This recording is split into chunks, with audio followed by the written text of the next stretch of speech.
Simple, easy drink coasters. Today's project, my friends. What a lovely gift and a lovely thing to have in your house. If you're having a party, have matching coasters that are different, paneled, and you'll never forget where you left your cup. Hello, my friends, and welcome back to Where Wendy Creates. Today, we are going to use these leftover 5-inch squares from many different projects over the last year or two and turn them into some beautiful coasters. Can't wait. Hello, my friends, and welcome to Where Wendy Creates. Today, we are making a fast, fun project for any type of sewist, even if they've never touched the sewing machine before. We are taking 5-inch pre-cut squares or 5-inch squares that you've cut out previously and not used in a project, so pretty much leftovers. And we have taken a lot of them and we folded them in half and pressed them on the ironing board. So now we're going to be taking some of these and making these coasters. So I want to lay these down with the opening side to where it's on the outside of the area that we're going to create into a coaster. We're going to lay these out, and once I have 3 of them, we're laying one on each side. Once I have 3 of them there, I want to take my next piece and I want to lift up a side. I want to put it towards the opening is on the outside, and I want to lay that down so that they are perfectly on that 5-inch square lined up. And then I can take my clips. Now, my clips or pins, if you're going to use pins, I like the longer, very thin glass head pins. They work very well for this project. Or you can use the clips and clip. Make sure you're using at least 4 clips to clip every single edge, because you don't want those fabrics moving on you when you start to sew or before you start to sew. And then you just remove the pins as you get to them in the sewing process. So see how I have all 4 on top? And the bottom one was face up towards me. I'll fix this one here. And then we're going to take it over to the sewing machine and sew around it, and I'll show you how that process works. We're at our sewing table. We have our 5 pieces of 5-inch squares, and I'm going to put them under the foot of the sewing machine where I have the little point on my foot sticks out at the 1/4 inch. So it works really well to try and use that as a guide, because I'm going to be stitching a 1/4 inch all the way around. Yes, my friends, on the top of the fabric. So exciting. That's the back, but it's going to turn inside out and be on the outside. So I'm so excited about this. Just watch. It's like magic happening.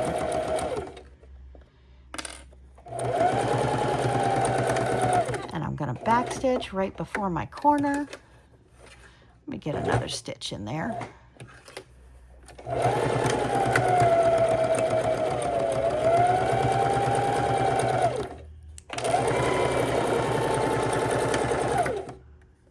Foot down, needle down, push the lever in the back to lift the foot, put the foot back down, your needle down so your fabric's not moving on you, and you're going to go ahead and stitch. Now this piece will want to move as your foot comes over it. So we're going to hold that close to it and make sure if it's pressed nice, it's going to stay put. But you want to make sure the tip goes under the foot. Never get your finger up where the needle is. And just keep coming. When you get close to your clips or pins, pull them out. Don't want to run into them. Get to your corner. I do a quick back stitch, needle down, lift the foot lever, put the foot down, and come on through. And before we get to the corner, we will take our last clip off. Now, this is a very forgiving project. You see how that foot has moved this almost a 1/4 inch off of my backing fabric. And then we're going to needle down, foot up, pivot. Pivot means move the fabric, and then stitch. We're going to stitch about a 1/4 inch over that, back stitch, knot it, lift our lever, pull it out. We're going to trim both of our threads. Here on the Singer Heavy Duty Sewing Machine, it does have a little thread cutter over on the side, so I use that when I can. So that is beautiful, but that's not the finished project. And this, we want to do our quality control, make sure we stayed on the fabric the whole way around. And And like I told you, I did not do very well in this corner, as you can see, but this again is a very, very forgiving project. So I stitched around the top. Now, if you're making a coaster, you're done sewing.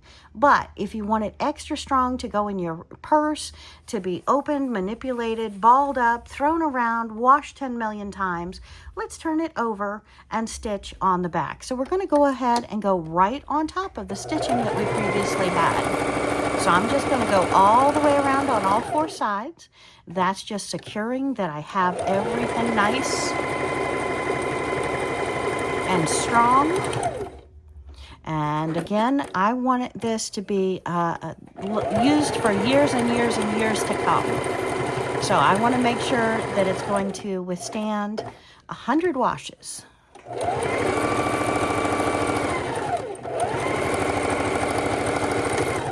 And I've gone over my stitches. Let's cut my threads.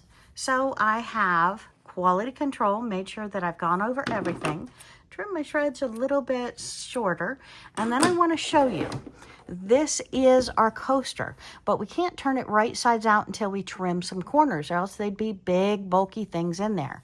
So I'm going to take my corners and I'm going to snip off each of my corners. And this is a little wide, so we'll trim a little bit of that too. Let me show you what I'm referring to. And we're just going to trim each of our corners off. Now we want to cut up to, but do not go through that line, okay? That's very, very, very important. We're just going to trim these off. If you feel like you got extra fabric, you can trim that off, and then we're done, okay? We did not cut into our fabric on any of our 4 corners. Now the fun part, we're going to move our pieces away and put our fingers in here. I like to put my thumb all the way up to a point, put my other finger on that point, and then we're going to push it through. And then I'm going to find the next corner with my thumb, my finger on the point, and we're going to push it through. I'm going to do that to all 4 corners identical. So we have all 4 of our corners pretty well turned. We're still going to pump them out a little bit. And then just gently manhandle this to turn it all right side out. And when I say all right side out, you want the bottom of your piece being the full, 5 inch minus the 1/4 inch seams all the way around. And then you're going to feel your corners out, try and mush it, kind of hand seam it, iron it, press it, and then you've got this beautiful, beautiful piece. Now you can put a glass in there that's going to have the little pedestal and hold it, or you can just have it on your table and look real nice and pretty with that. But this is pretty much done now except for pressing it, but you can take a needle. Now instead of these really, really thin needles, if you get a thicker needle, and looks like I got to move my tripod to get into my drawer, but you can just stick it right in the edge and pull out your corners if you want to. And again, just take it right into where the 2 seams are, stick it in a good 1/8 of an inch, and just kind of gently pull it out. And again, your thicker needles are what you want to use. Don't use these because look at that. It's going to bend on you because these are very, very thin, very, very sharp, perfect for going in and out of fabric to hold pieces together. Not so good about pulling out those corners. Okay, we're going to take it over to the ironing board. We're going to press it, and then this coaster is done. Now, I highly recommend making about 6 as a set for a gift. A lot of people have 4 as a set for a gift, but I use these in pretty much every room of my house. Do I need a coaster on every surface? No. Does it make me happy to have a coaster on every surface? Yes. Drinks, I like cold drinks or I like hot drinks. What do? They leave a little bit of the heat, could damage the wood, or maybe not, but it's just a beautiful piece that will help protect your furniture, make it pretty, make you feel good about your surroundings, because you can make these in any color you want. Now, these are available on Etsy. If I find some, I'm going to link it below.